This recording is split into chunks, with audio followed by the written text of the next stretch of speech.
All right, guys, we're back on the Puna Lunch Club, another episode. We're here with Kawika Lewis from Āina University.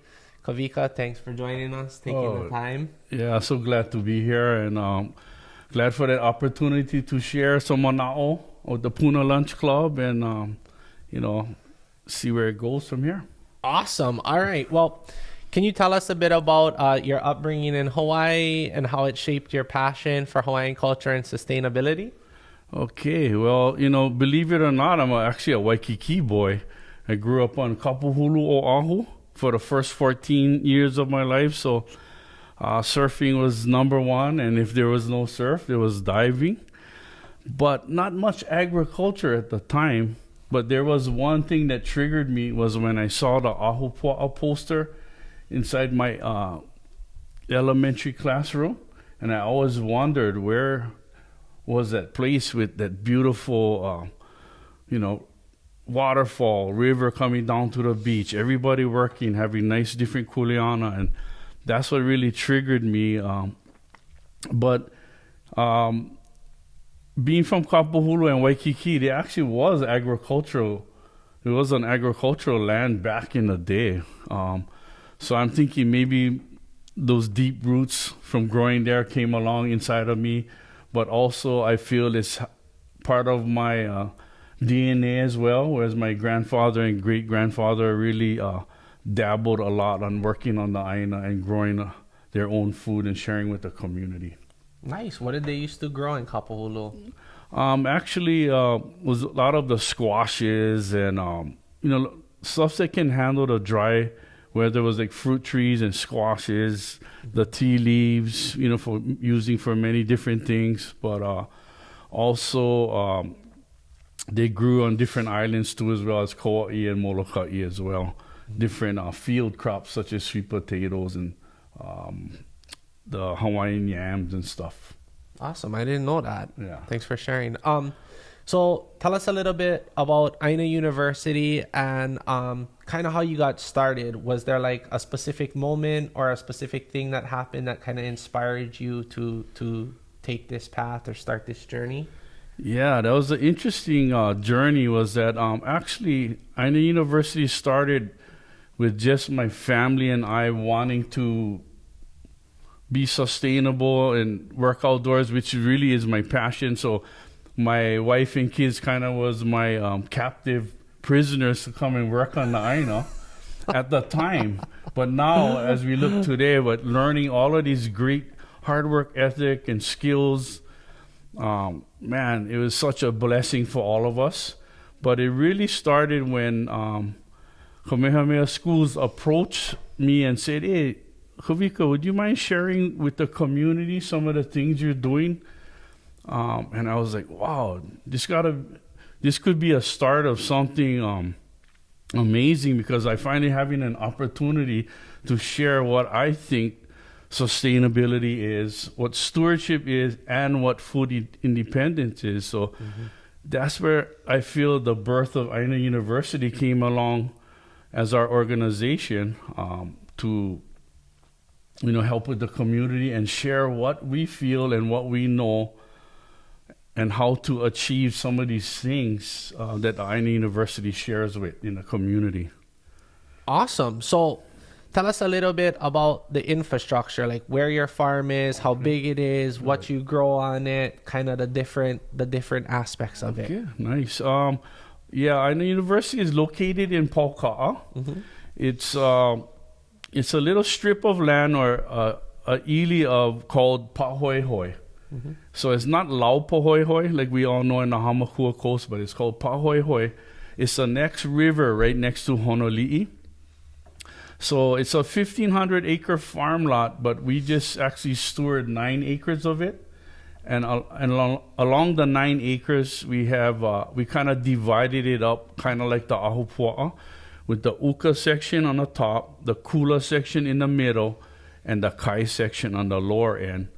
So in the uka section, we kind of have a fruit forest and all kind of different trees, fruit trees, all the citrus, some Asian exotics, and your common stuff like mangoes as well, mountain apple, bananas, and so on. And then in our kula section would be the midsection of our place. We do the traditional crops such as the kalo, the uala, some vegetable things, and tea leaf and whatnot.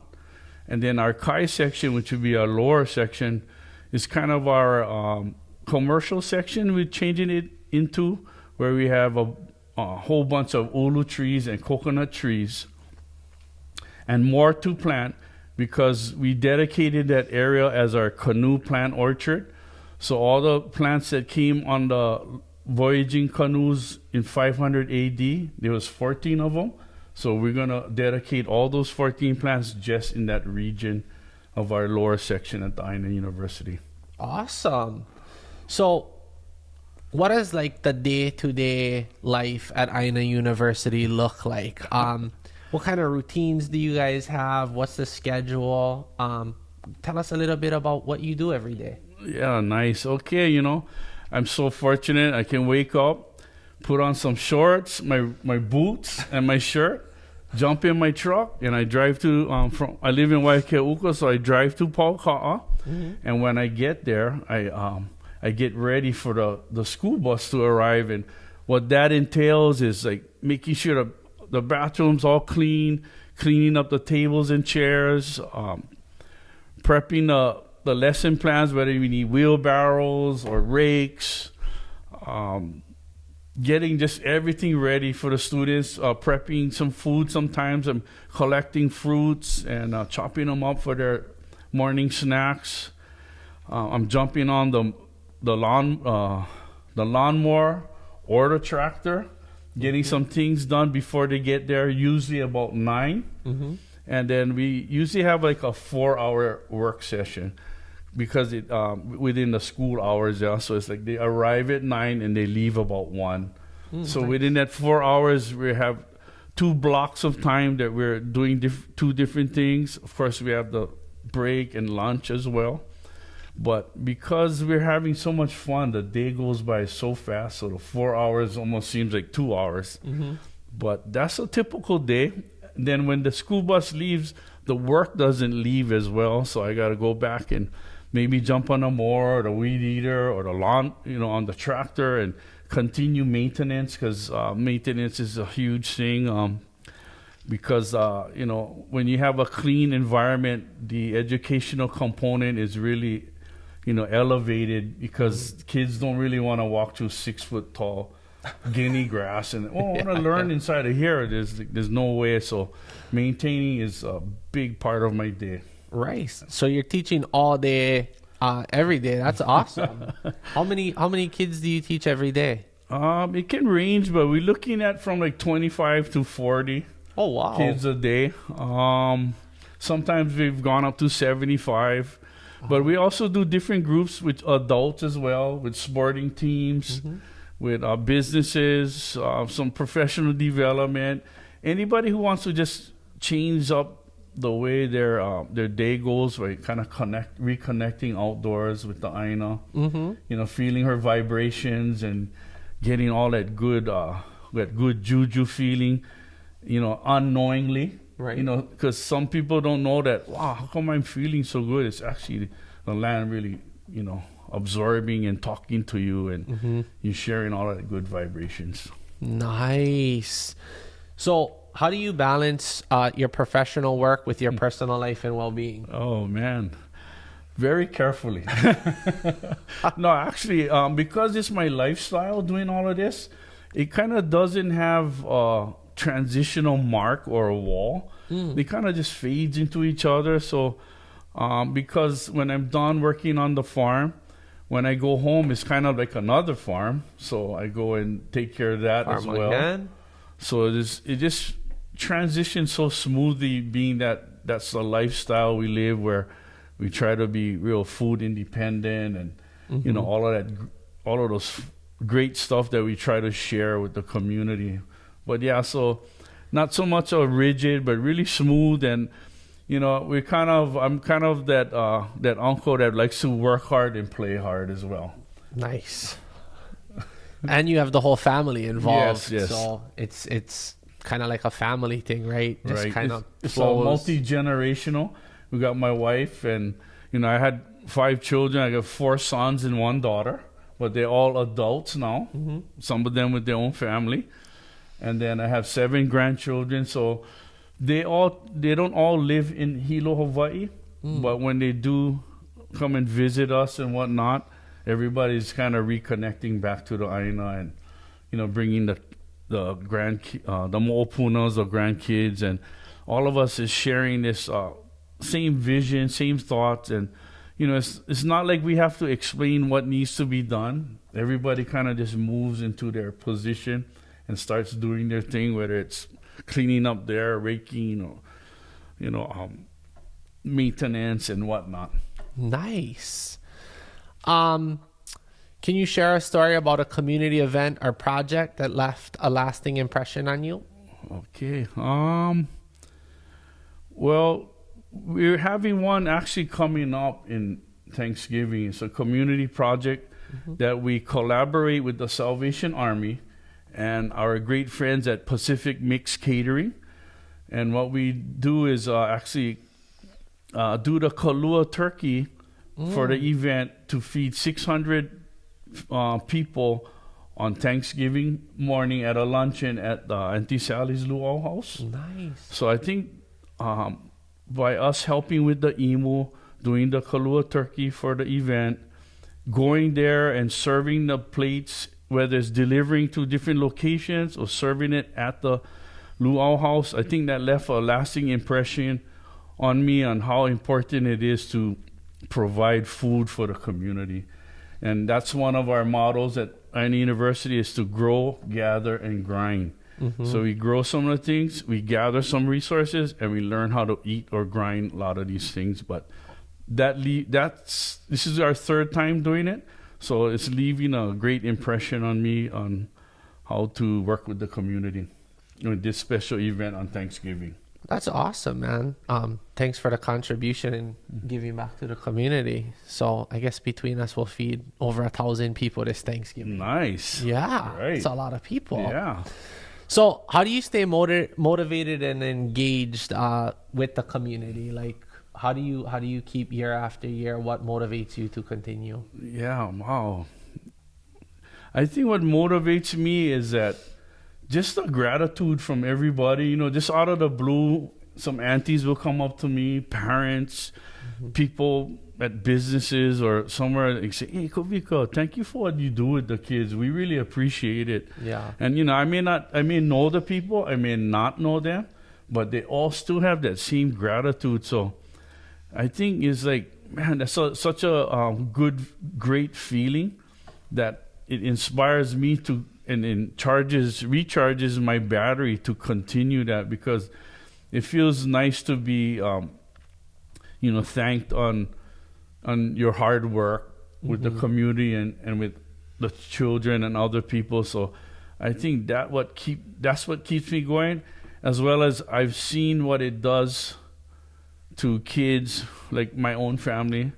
It just makes us learn about all this nice hard work ethic, responsibility, respect for everybody. So I think those are all the things that inspire me to keep moving. But of course, there are days that, I may feel like, oh, wow, what am I doing? But, I find out when it's your kuleana, you have to go till the wheels fall off. And you can't, change kuleana in the middle of life. So for me anyway. But yeah, that's what inspires me, is a gratitude from the community. Nice. What are some of the biggest changes you see in the kids, like from when they first arrive at Āina University to the time that they leave? Oh man, great question. When we greet our visitors at the gate before they come in, we do our protocol, and then we can see on the faces, little shy, little quiet. You don't know what they're doing there. But then, as time goes by, they really get to feel what's going on, and they get to see what's going on. And I've seen kids crying at the front gate, not wanting to come in. Then when I speak with them and tell them it'll be okay, just let the ʻāina come, like, be with you and share with you. Next thing you know, I see them crying to leave the place. So, like, I know it really worked on them, but everybody's always so uh, great with the comments, great with the gratitude when they come into the place and then when they leave, because we're having such a great fun. It goes by so quick that next thing we're going, okay, aloha, hui ho, but it seems like it works on everybody really well just because of the way they feel when they're leaving. Mm-hmm. Very happy, very satisfied, very stoked. So that's what I would say. Awesome. And then how do you feel like having Āina University and the program has impacted you? Wow. Man, it just made me more of a patient person. I think, I don't know why. I just always felt like I had to rush in this lifetime. I always felt like, the sand was falling, and it just taught me to be patient.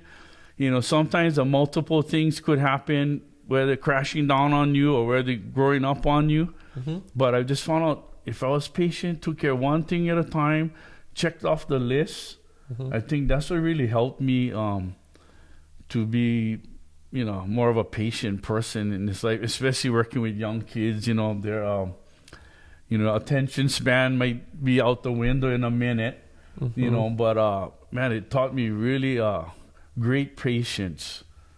That's what I feel that I've learned throughout.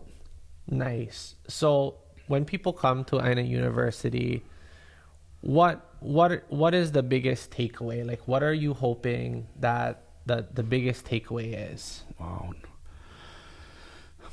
I'm hoping that later on in life, whether it's 5 years down the road, 10 years down the road, or so on, that young child or that person will say, wow, man, Uncle was telling me the truth. He was like laying it down. He was so truthful. He was so honest, and he was so right. Mm-hmm, mm-hmm. I'm hoping that's the takeaway.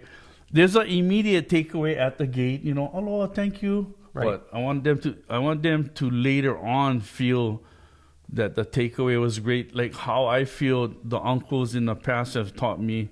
Mm-hmm. Now, when I'm older, I know what I took away from them, and it's still stuck inside of me. So I'm hoping that happens with our visitors, our community schools, and students. Mm-hmm. Awesome. So what is your future vision for Āina University? Like in 10 years, where would you like to see it? How would you like to see the program evolve? And kind of what does that look like?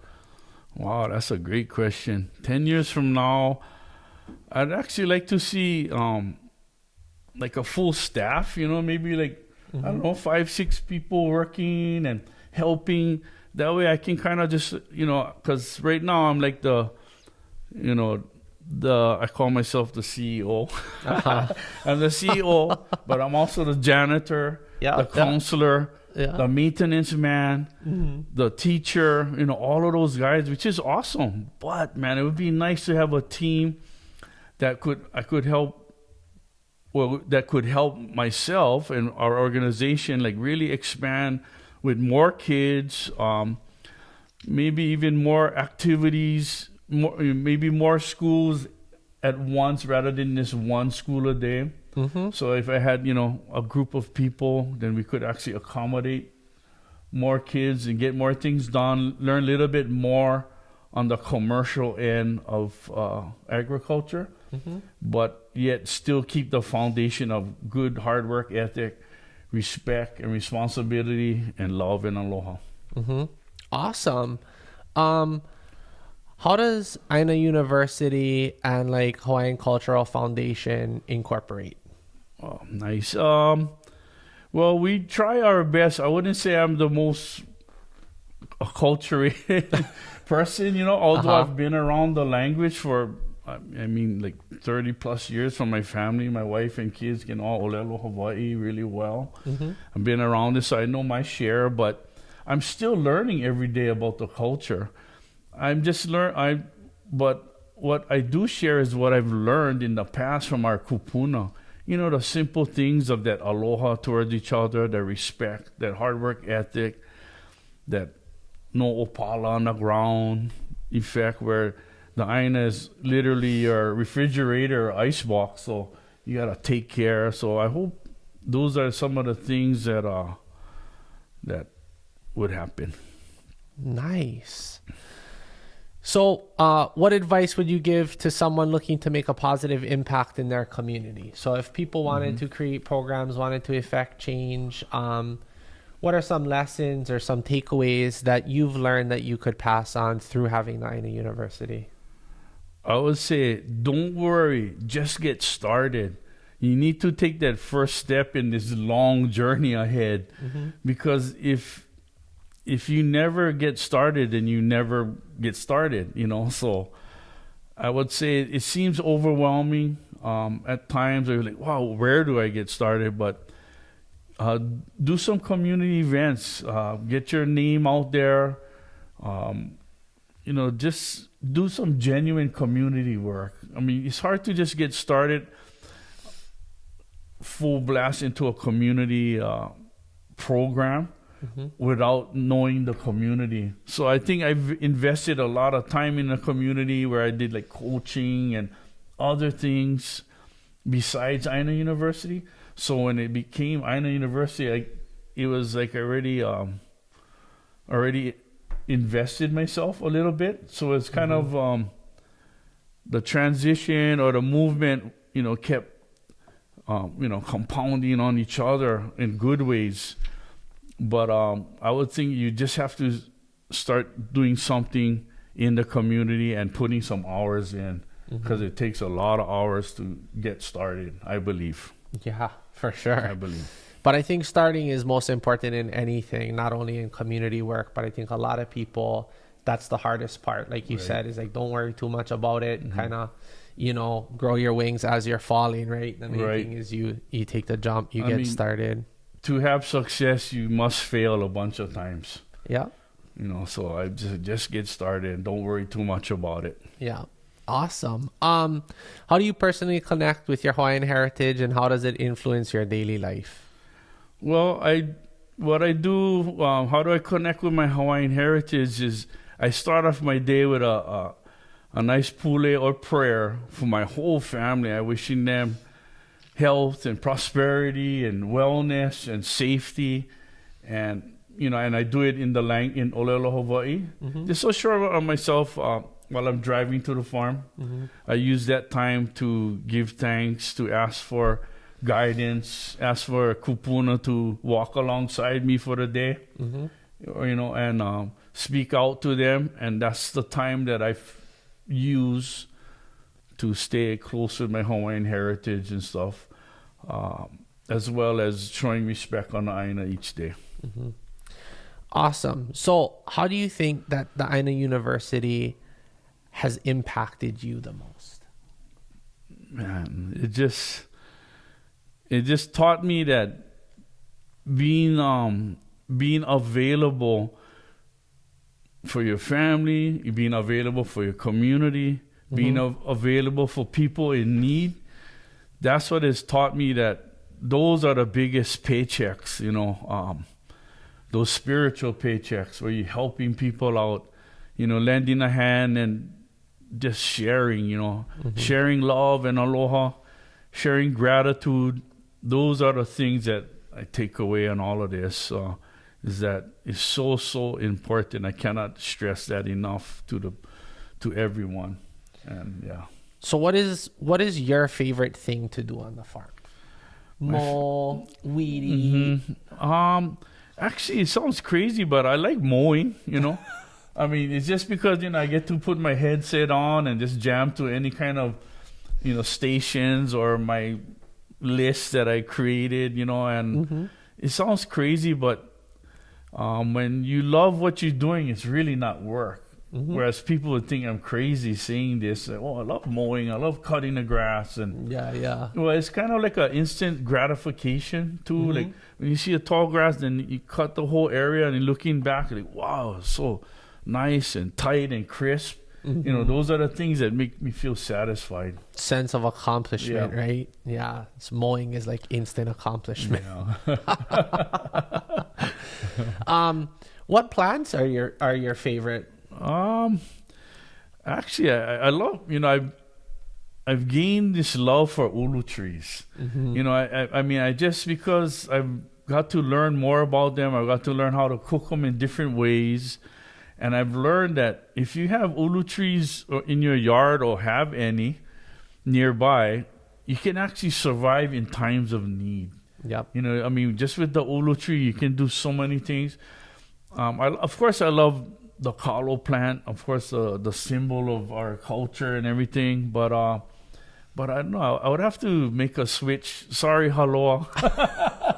I know. I like the ulu tree just because its significance and its look and how it stands in beauty and I would say the ulu tree is becoming one of my favorite things on the farm. Awesome. Well, is there anything else that you would like them to know about Āina U? Any initiatives you have? Mm-hmm. Any kind of events you have coming up? Or how to connect, how to contact you, book a tour, a day, anything like that? Yeah. Well, I just wanted to say, if you ever wanted to schedule something with us, the best way to contact us is on the email, which is very easy. It's ainauniversity808@gmail.com. And my wife does a great job of, responding, setting up schedules. What do you want to learn? Customizing a visit. That's one of the best ways to get in contact with us. As far as other things, we're also on Instagram. We have a YouTube channel as well. Oh, nice. Of course, not much stuff yet, but we're working on it. And a website also always under construction. Under construction. Yeah, all the time. But yeah, that would be the best way, is at our email, and we would like to accommodate anybody and their needs, the schools, the groups, the sporting teams, and we always do our best to make everyone feel welcome and leave with something that they can use in the future. Awesome. Tell us about this diagram, this picture you have here. Sure, I would love to. Awesome. Right here we have the Ahupua'a poster. This one is made in 2024. The one that inspired me was made in 1974, 50 years ago. Wow. But now today, this is our interpretation of the Ahupua'a. And this is going to be our continuous fundraiser. And we're hoping that it does well like the other Ahupua'a poster, been in schools all throughout the state. We're hoping it happens with this one. And what we see here is kind of a depiction of where we're at in Pauka'a. As you can see, the Mauna from above, which is the Uka section. And the middle section is Kula, the bottom section Kai. But what I want everybody to, what we would want everybody to take away with this is that you see that there's minimal disruption in life. And yet everybody's kuleana is very important, just like the other poster as well. But you could be looking at this poster in even a dry region and still be able to see why the Ahupua'a should be able to flow its waters where it needs to go, its provide food where it needs to, and just keep it as natural and as in its natural state as much as possible. And that's what we're trying to portray in this poster. Awesome. So in terms of the fundraising, what we do, scan down here? Yeah, I'm going to put it on top of my Instagram when it's available. We'll be able to ship to wherever.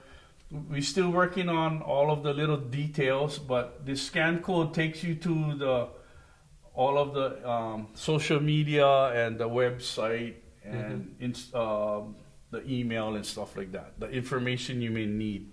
Awesome. Either to get one, or if you're wondering what is this, and then you just click this on, then it has all of the information come out. So you buy the poster, you get the Ahupua'a poster, Right. and that's as the fundraiser. Yes. I got you. Yes. Awesome. Yeah. So Well, we're hoping everybody enjoys it. I gotta buy one. Awesome. Right on. All right. Well, we appreciate your time. everything that you shared with us today.